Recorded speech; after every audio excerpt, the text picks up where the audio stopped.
दोस्तों जैसा कि आप दोस्तों को पता है कि अब बेरी का जो है ना मौसम है, बेरी अब पक चुके हैं, हवा चल रही है, आपके सामने बेरी हिल रही है।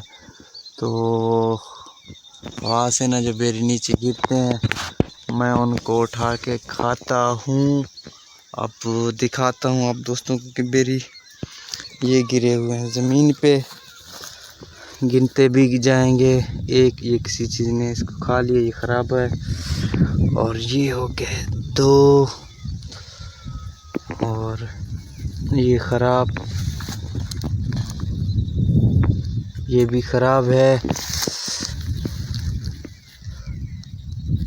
ये 3, ये ठीक है।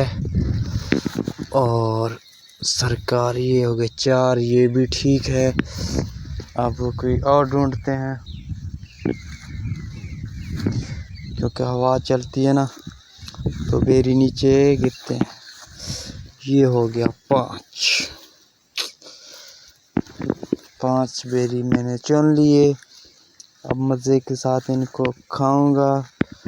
और सॉरी ये ख़राब है।